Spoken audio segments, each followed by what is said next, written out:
चंद्रशेखर आजाद उर्फ रावण। बीते 24 घंटों में आपको यह नाम कई बार टीवी, सोशल मीडिया, अखबारों के जरिए सुनाई पड़ा होगा, क्योंकि 24 घंटे पहले चंद्रशेखर आजाद उर्फ रावण पर एक हमला होता है, उनकी कार पर हमला होता है। कहा जाता है गोली जो है वो पेट को बिल्कुल छू कर निकल गई, बाल बाल वो बचे। पुलिस मामले में तफ्तीश कर रही है। लेकिन आज हमें लगा कि हम बात करते हैं रावण की कहानी के बारे में। कैसे चंद्रशेखर आजाद रावण बना, कैसे एक व्यक्ति जिसे विदेश में जाकर पढ़ाई करनी थी वो आज नरेंद्र मोदी सरकार के हर फैसले के खिलाफ प्रमुखता से लड़ता हुआ नजर आता है। देश के हर बड़े आंदोलन में एक प्रमुख चेहरों के तौर पर नजर आता है और जो दलितों की सियासत में अपना एक मुकाम पाना चाहता है और धीरे धीरे दलितों में काफी ज्यादा पॉपुलर भी हो गया है। मोदी सरकार के खिलाफ जितने भी ज्वलंत मुद्दे आए उनमें ये प्रमुखता से नजर आया। तो चंद्रशेखर आजाद रावण जो है, इनका जन्म 3 दिसंबर साल 1986 को होता है। 36 साल फिलहाल इनकी उम्र है। यूपी के सहारनपुर में इनका जन्म होता है और पिताजी का नाम गोवर्धन दास है, माताजी का नाम जो है वो कमलेश देवी बताया जाता है। रावण अपने आप को बहुजन कार्यकर्ता कहते हैं, एक अंबेडकरवादी व्यक्ति हैं जो भीम आर्मी के सह संस्थापक और राष्ट्रीय अध्यक्ष हैं। इसके अलावा फरवरी 2021 में इनको लाइमलाइट तब ज्यादा मिल गई जब टाइम्स मैगजीन ने 100 उभरते हुए नेताओं की जो उनकी एनुअल सूची आती है उसमें चंद्रशेखर आजाद रावण का नाम उन 100 लोगों की लिस्ट में निकलकर सामने आ गया। हालांकि रावण हाईलाइट तब ज्यादा हुए थे जब एक पोस्टर जो है वो इनके गांव के बाहर से आया था। एक बैनर लगता है जिसमें लिखा जाता है गड़खौली के महान चमार वेलकम यू। अब आमतौर पर इस शब्द को कुछ लोग ऐसा है जो एक जाति सूचक भेदभाव की वजह मानते हैं, इस शब्द को बोलने से परहेज करते हैं। लेकिन चंद्रशेखर आजाद रावण का यह मानना था कि ये शर्म नहीं बल्कि गर्व का विषय है और इसी वजह से एक बैनर जो है वो गांव के बाहर लगा दिया गया।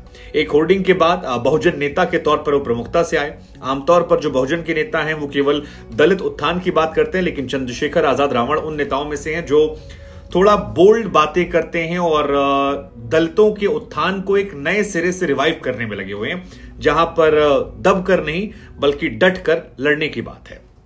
तो वो जो पोस्टर आता है उसमें लिखा गया था गड़खौली के महान चमार वेलकम यू और उनके गांव के बाहर इलाके में इसे लगा दिया गया था, जहां पर तस्वीरें भी इन्होंने खिंचवाई थी। इसके बाद दलित आइकन के रूप में धीरे धीरे ये पॉपुलर होने लगे और उसके बाद काफी ज्यादा वायरल भी हुए।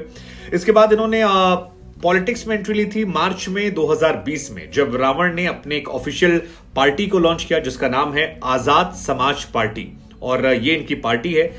काशीराम जी की 86वीं जयंती पर इसे लॉन्च किया गया था और उसके बाद अब पॉलिटिक्स, लेकिन उनकी आजाद समाज पार्टी जो है उससे कहीं ज्यादा पॉपुलैरिटी उनको तब मिलती है जब वो भीम आर्मी का निर्माण करते हैं और भीम आर्मी काफी ज्यादा पॉपुलर हुई 2014 में।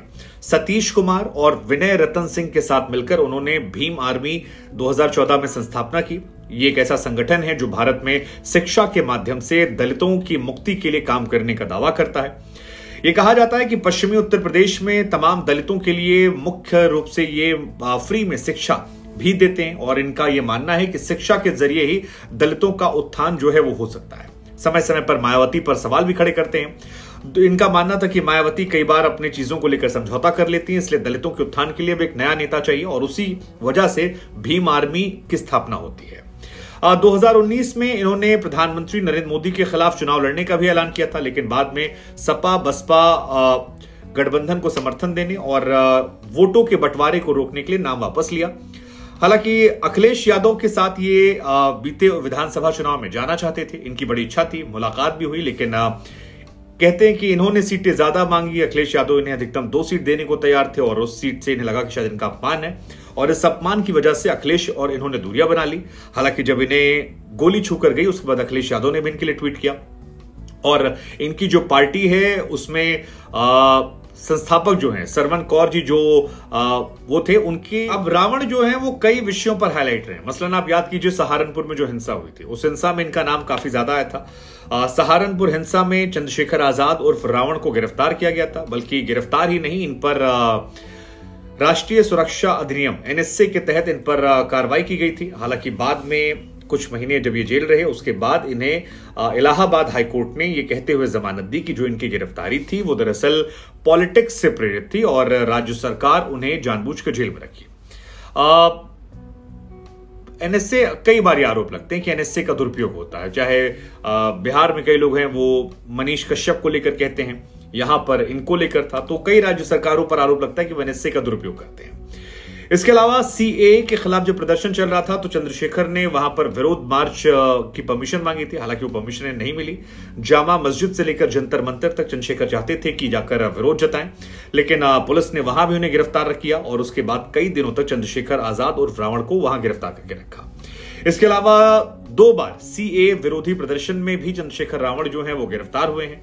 तुगलकाबाद में श्री गुरु रविदास जी जो हैं उनके गुरुघर विध्वंस के विरोध में भी इनको एक बार पुलिस ने गिरफ्तार किया था। तो कुल मिलाकर जेल आना जेल जाना ये बहुत यूज्ड टू हो गए। अभी जंतर मंतर पर पहलवानों का जो प्रदर्शन था वहां पर भी प्रमुखता से नजर आए थे और पहलवानों के हक के लिए भी इन्होंने डटकर आवाजें उठाई थी। इसके अलावा रावण एक विषय पर और बहुत हाईलाइट हुए थे, वो था हाथरस रेप केस में सफदरजंग अस्पताल में विरोध प्रदर्शन। जैसा कि हमने आपसे कहा कि बीते 7-8 सालों में रावण हर उस जगह पर रहे जहां पर उन्हें बड़ा मसला सरकार के खिलाफ मिला है। तो रावण और उनके समर्थकों ने दिल्ली के सफदरजंग में जबरदस्त तरीके से विरोध किया। वहां पर उत्तर प्रदेश के हाथरस में एक 19 साल की लड़की थी जिसके साथ सामूहिक बलात्कार हुआ था और वहां दोषियों को सजा देने की मांग की।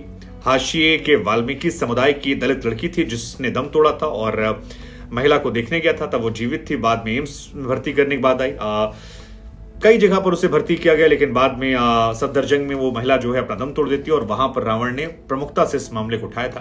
तो आप चंद्रशेखर आजाद रावण के बारे में कह सकते हैं कि जहां जहां पर दलितों का मामला आया है वहां वो हाईलाइट रहे हैं। कृषि बिल, केंद्र सरकार का जो कानून था 3 कृषि कानूनों को लेकर, वहां पर भी दिल्ली गाजीपुर सीमा पर रावण जो है वो प्रमुखता से डटे थे और मांग थी कि इसे वापस ले लिया जाए। हालांकि वहां भी शामिल होते के पहले इन्हें गिरफ्तार कर लिया गया था और काफी बवाल हुआ था, वाटर कैनन का इस्तेमाल हुआ था, आंसू गैस से गोले दागे गए थे। लेकिन कुल मिलाकर आप रावण की शख्सियत ऐसे कह सकते हैं कि फिलहाल यूपी में मायावती के बाद अगर कोई दलितों का एक चेहरा याद आता है तो वो रावण है। क्या भविष्य होगा वो पता नहीं, लेकिन हमारी भी प्रार्थना है, आशा है कि स्वस्थ रहें, मस्त रहें और जो समाज के लिए वो लड़ाई लड़ रहे हैं वो लड़ते रहें। ये कहानी आपको अच्छी लगी हो तो शेयर कीजिएगा। बाकी रावण के बारे में